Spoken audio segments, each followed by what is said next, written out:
Hello and welcome for everybody. I'm Sára Farkas, a research assistant of John von Neumann University from Kerekes, Hungary. And you are listening to the podcast of the university's Economic Geography and Urban Marketing Center, a show about the newest methods and results of our geoeconomics research, about settlement marketing, and also about how we create sustainable cities. In this episode, we will talk about what smart solutions mean for us at city level and how technology can support sustainability in our cities in a people-centered way. In this episode, our invited guests are Sándor Kerekes, Emeritus Professor of Environmental Management, and Zoltán Cséfalvay, Economist, Professor of Economic Geography. Dear professors, in the age of technology, the role of cities is becoming increasingly important, and parallel with this, technology is also playing an increasingly important role in the life of cities. But how can we identify if we live in a smart city or if we are just a tourist in such a place? So all in all, what makes a city smart? This is your... It is my topic. Yeah, today we are using smart, I think, exceedingly, because everything is smart. Yeah. And yeah, we have smartphone, smart solution, and we have also the term of smart city, which means that we are using the new digital technologies in our cities, and that make the cities more intelligent. We can find intelligent solutions. But I am rather for the term human-centered intelligent cities. That means we use digital technologies to make more intelligent the cities, but it serves us. So the basic question is, how can we implement digital technologies, sensor technologies, for example, in transport and so on, how can we implement these to improve our quality of life? And that is, in a nutshell, what I think of a smart city. Thank you. Yeah, certainly I'm more interested about the sustainability questions, that and it's always difficult to clarify whether a city where the people love to or like to live, that is sustainable per definition, or we have to make it sustainable. So I would like to go back, then first when I heard this terminology, it was in the US, and I had a lecture from a professor, and he was speaking about smart, the smart city, which was Singapore, so Singapore was the smart city. And basically, Singapore was a smart city those days because in the harbor they used the IT, and they were able to serve the ships during the way, and they were able to register them, and to do everything for a few minutes. So it means that this was the first when I met with the terminology. It happened about 30 years ago. And from that time, that I'm always thinking about whether what does it mean smart city, and I had the privilege to visit later on Singapore, and certainly it was a very nice town, that a little bit sterile for me, that everything very clean, and very well organized. But I'm not fully aware that I would like to live in a city which is too well organized, that I like a little bit hectic, that diverse, the different territories. And I've seen another so-called smart city, Louvain-la-Neuve, which was created for students, because the Wallons and the Flemish not really loved each other, so the university were separated from Leuven and other Louvain-la-Neuve. It was created, and designed for students, and it had a very interesting social, trap. Somehow the students not really loved the city because it was too artificial for them.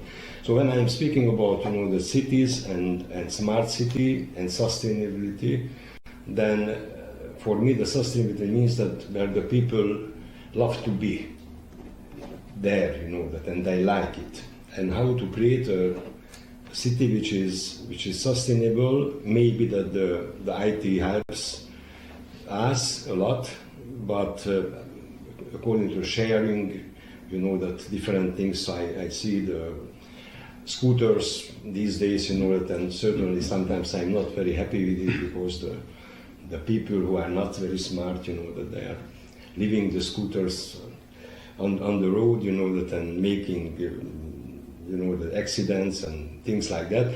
But we are learning how to be smart and how to be sustainable. And what do you think? Can these solutions simultaneously support sustainability and increase our standard of living and also simplify our urban life at the same time? I just come back what you said, 3 points to it. Certainly it's quite different when we build a new city or create a new city, as you mentioned in your example in Leuven, etc. Because in that case we can create a whole environment and using digital technology, improving our life, and we can say it is a smart city. It is quite different when we would like to implement these technologies in the existing city, to turn the city into the smart city. You mentioned Singapore, then in Lausanne there is a so-called Smart City Observatory. They have every year the ranking of the global ranking of the smart cities, and Singapore is always on the top, probably because they started 3 decades ago. That's one thing. But it could be also many reasons. Singapore is also one of the leading countries in Asia in these digital technologies. But I think the crucial point is how you combine 3 important forces. One is people, what people want. When you would like to create a smart city, you have to reflect what the people want. When the people want to go with scooter, okay, that's that thing. Probably they want also other different things. And you can use the technologies when the people really want. Second, we need the companies, because they have the technology. For the companies, we should make also distinction between those who build a network, sometimes a digital network, so the big companies, but also the small startups who develop an app, for example, for delivery or for smarter, more intelligent traffic. And we need the local government, the local government who coordinate these or try to coordinate. So I think that when we look at which cities are really successful in creating the city into a sustainable city, are those where these players were working together. But we shouldn't forget the center of the whole exercise is the people, what the people want. When they want, they accept it, then we can use the new solution. And we can use not just for traffic, we can use, for example, for the safety of public spaces. Yeah? So we have CCTV cameras and so on, and when we have CCTV cameras and more data, we can prevent, for example, violations and crimes before it happens. Yeah? Which also improves our lives. So that and the possibilities are really increasing, because what we are doing currently and what is innovation about currently is combine the existing technologies. The more technologies we have, the more combinations are. And when we include in the picture, in that case, not just the large companies, but also the small, smart startups with ideas, we can create, in many cases, a smart solution to improve our cities. But unfortunately, one side, I fully agree. But the other side, that sometimes we are, because we created the cities and we are concentrating a lot of people, that in a densely populated territory. So we created, for example, the violence. So the fact that people don't know each other, that then they could be hidden morally without control, that so maybe that when we are having the cameras, you know, that and we are creating, controlling them because we created a mess. So somehow, you know, that unfortunately I am one side, you know, that as an environmentalist I am happy, you know, that then we are occupying less and less territories because we are concentrated in densely populated areas, and the countryside is you know, that sometimes without people. But in the other side, you know, that the traditional way of living, you know, that where the people had relations, then it was very important, you know, that everybody educated the kids, you know, that they were able to give the traditions them, you know, that and they enjoyed somehow this environment which today do not exist. So I'm living in Budapest, you know, that in the last 50 years. Meanwhile, I grew up in a city like Tata, and still for me the 25,000 people in Tata, you know, that is more human than Budapest. In Tata, I knew everybody on at least in the street, in my, you know, that neighborhood. I'm living in Budapest 40 years in the same house, you know, that, and I know the people from the house, but I don't know who is living in the neighborhood. So the postman is coming and asking for, sorry, I don't know. So the sustainability means relations, because it makes us happy. So if you want to be happy, you need some kind of consumption, but you need relations. In the big cities, you know, that you can die and nobody will realize it, that this neighbor is missing. If you look, for example, the pandemic, it was interesting that a lot of people realized that during the pandemic it's better to live in the countryside, you know, and enjoy that environment. So I think so that we have to use the information technology, but not only in the cities. You can use it in the countryside as well, and I am not young enough already, but I am using it, you know, that I'm happy to check whether the shop is still open, you know, that they give me a route which is the shortest. I can walk, I can use the public transportation, and they are giving me that where to go, how to go. I enjoy it very much, you know, that I'm not lost in a city, you know, that which was the case, for example, in Japan, you know, that where you cannot read the name of the streets, you know, that and you have the GIS, you know, that and you can go there. So it's funny and it's very good, but we have to pay the price. Yeah. Okay, so I am, and you mentioned that whether there is a public demand or not, and research shows that somehow the Asian people, you know, that they love to play with the gadgets and they love the IT, you know, that, and it was the case 30, 40 years ago already. I have grandchildren, you know, that, and I'm not happy that we are sitting, you know, that for a family party, you know, and they are watching these kind of things, and very hard to compete. You know, that with this technology, very hard to compete. I maybe that I'm wrong, but somehow we would need to keep the balance. You know, then use the technology. When I mentioned sustainability, sharing economy, you know, it's very important. Instead of having as an owner a car, you know, that we could share it, you know, that and we can improve the ecological footprint and everything, eco-efficiency with 20, 30, 50 times, which is very much needed. But in the other side, you know, that the people are egoistic, you know, that and everybody would like to be the owner, you know, that, and unfortunately, if you buy a cinema for your home, you know, that is consuming as much energy as you are traveling to New Delhi for a trip, you know, that a touristic trip. I calculated once, you know, that, so I'm not speaking just blah blah, you know, that I calculated. So you buy a cinema for your home and using it, you know, that or you are traveling to New Delhi with a flight, you know that the energy consumption is the same. So, yeah, just a few points to it. You mentioned attentions and people are playing with the gadgets. So that before the introduction of the smartphone, our attention span, that means how can we concentrate on one topic, was 12 seconds. Yeah. Today is 8 seconds and the goldfish has 9. So that is, I couldn't say that there's always such a kind of improvement.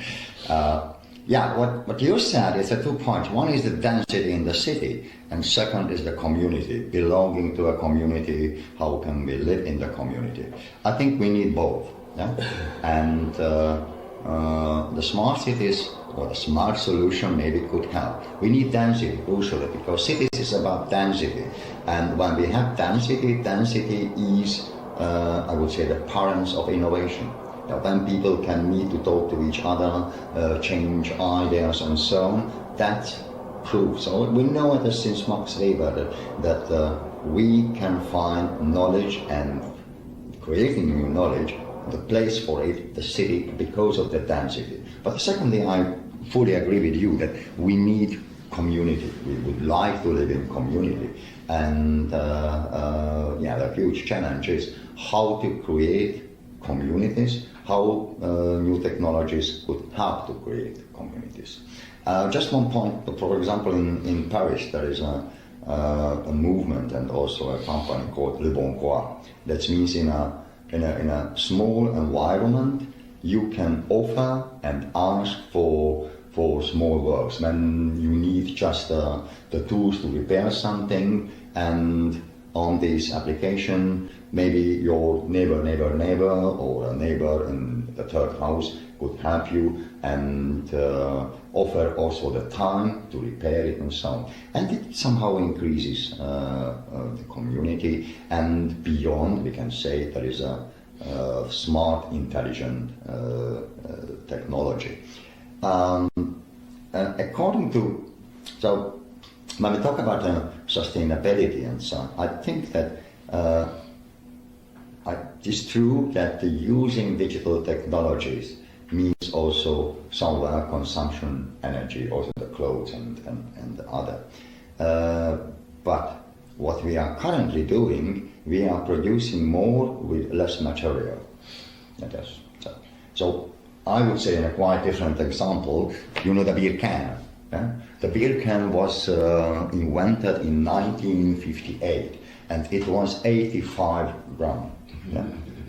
Today the beer can is only 12 grams. Yeah. So that it is not just when we turn something into digital, but also when we use different tools, we use less material, which I think good for the environment, and when we look at this whole issue of sustainability. Sharing economy and sharing, let's say, the cars and so on is a good idea. It's not always that we Hungarians want to have the assets, that is our property and own a car, because in that case sharing, let's say, the car is a good solution for the city. It needs also spaces, certainly. It needs flexible regulation sometimes, so that the floating system, how is it where you can let the car and so on. People are reasonable and calculated. They calculate on the cost and not on the issue. That means how sustainable is, what is my impact on the environment. People calculate in a way, okay, when I go from A to B by sharing the car, etc. But generally, the idea beyond the sharing the car is coming from the community. It happened also before digital technology, that we said, okay, I would like to go there, please, I have 2 places, and offer it and so on. What the platform is doing is organizes this, and when we have the platform, that means more people can join. We have also in Hungary the BlaBlaCar, which is also invented in France, that means not in the city, but a long distance. When you have free places, you can offer it, and the platform manage every relations. The price manages also the security, insurance, etc., which is crucially important, and this works. No, it is also possible in the city. So I think we should find a right balance between density and community. Community we need, the belonging to a region, a place, and a house, and so on, to talk to the people, etc. Not just in the Facebook, that it is not talking to the people, talking to the real people. And on the other hand, we need the density because, as I mentioned, without density we can't create knowledge. That's what the city can offer. And now the question is where the new technologies how can we use the new technologies to improve this contradiction, to increase the community feeling, to help the people and keep the density. And from a strategic point of view, do these solutions pose any risks or traps for the development of the cities? It depends on what you think the development of the cities, because when you look at just a map and look back from many decades, you will see that the world population living in the cities is increasing. So that there are many prognoses. You can see that it was 30% and now it is around more than 60%. So that people are moving into the city, they want to live in the city, and as a consequence the property prices are increasing, density, environmental problems, etc. And certainly there is that many people, you mentioned also, not just during the COVID, but also that they want to live in a green surrounding environment and that.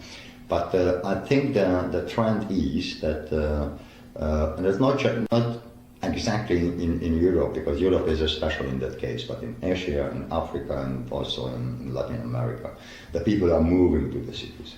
Moving to the cities for many reasons, because there is a job there is an opportunity for entertainment, etc. People love cities. People want to live in cities, but people want to live also in a community. So that is what I mentioned before. And when the more people live in the cities, the more we need smart cities, or the more we need to turn our cities to be smart. It could be regulation of the traffic. When you compare just around there is this lights of traffic lights is an intelligent solution. It could be much more intelligent anyway, using sensor technologies, because when you compare just 80 years ago, it was so that the police ordered which way and how to cross the roads and so on.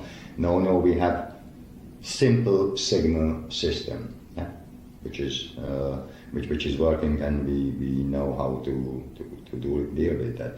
So we need this kind of technologies, but as I mentioned, we can use these technologies when the people like it, love it, want it.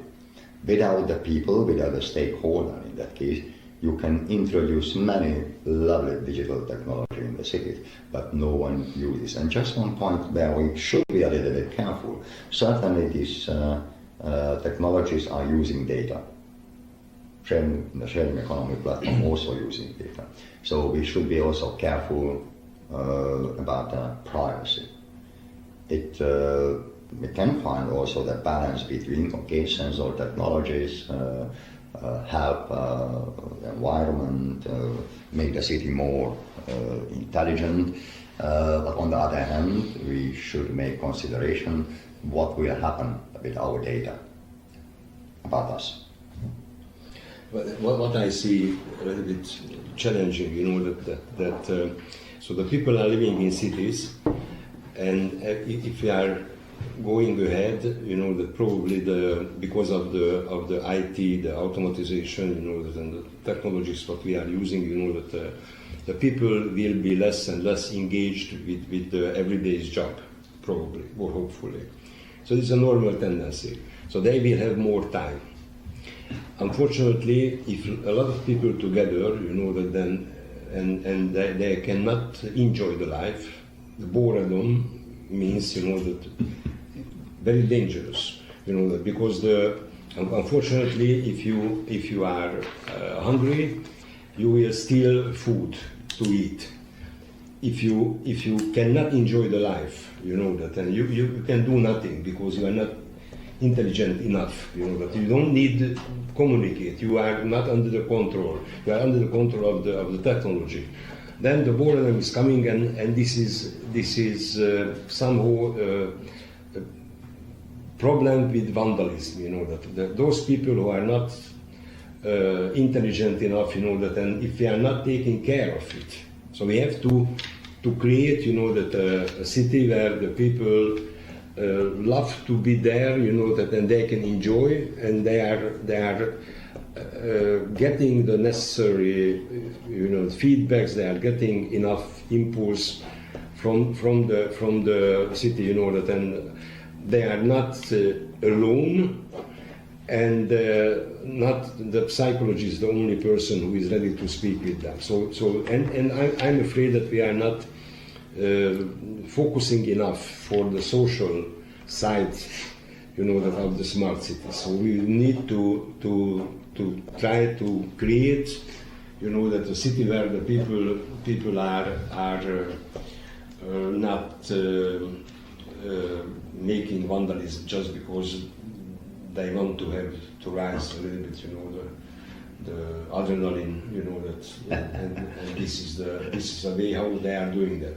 Unfortunately, again, there are a lot of cities where this exists already, not because of they are smart cities, but because the people are unemployed, that they are getting some social benefit, but they cannot feel that they are part of the society. So we need to create somehow, that possibilities for people to meet, that to feel that I am important for this community, even though I am not so smart. Okay, so it's very dangerous. The city is smart, but the people are not always able to be as smart as the city. And how do you see it? Is it worth applying these smart solutions in Central European cities or in other cities in middle-income countries as well? As I mentioned, 3 players: local government, people, digital technologies. And the question is certainly, that in Central European cities there are many attempts to create smart cities or use smart solution, but you need digital technology to it. You have to be developed in digital technologies. And when you look at the Central and Eastern European countries, I'm taking to it also the Baltic countries, then apart from Estonia and Lithuania and all the Baltics, the others are not that developed in the new technologies as we think. Yeah? In Estonia, you can do everything digital, all the services. They have digital citizenship anyway, so that the digital technology and the use of digital technology in everyday life for many things is much more developed in Estonia than in Hungary or in Poland. So that is there is some prerequisite in the whole issue that you should reach some point at the digital technology. We are improving, so not a problem in that case. But there are many possibilities. Let's say, why don't we make a challenge for the young people to create this smart solution? The local government in Budapest or the local government everywhere in the cities in Hungary, that is the simplest way. You say, okay, that is the challenge. How can we solve, let's say, the litter on the street, and ask the people or the young to create some solutions, some competition, and maybe they will come up with idea. What the people in the big companies don't know, what the people in the services in the local government you don't know, and yeah. So, but you shouldn't forget when we talk about smart cities is about using digital technology in our cities to make our life more better. Yeah? And you need one digital technology. One interesting, that advantage to be lagging a little bit. That it means that it was a big surprise for me when I spent a few weeks at the Harvard University in 1994. That their IT was obsolete comparing with the Corvinus IT. That because they started earlier, and everything was that it was a big surprise for me that the highest ranked university had a IT technology which is much behind ours. So it means that the fact that a lot of countries ahead already, that today, but we can jump to the highest and best technologies, which are cheaper and more efficient. So I think so that this is some advantage for the Central Eastern European countries. That then we have some guys in the West, and in the US. But they have the technology which is old already, and we can get and we can take the newest and best one. Yeah, this is sometimes possible. In Africa they are doing it, so that a great leap and you can leave one development stage in that. My bad example for that for the banking, that was the cash and later on the check and later the credit card.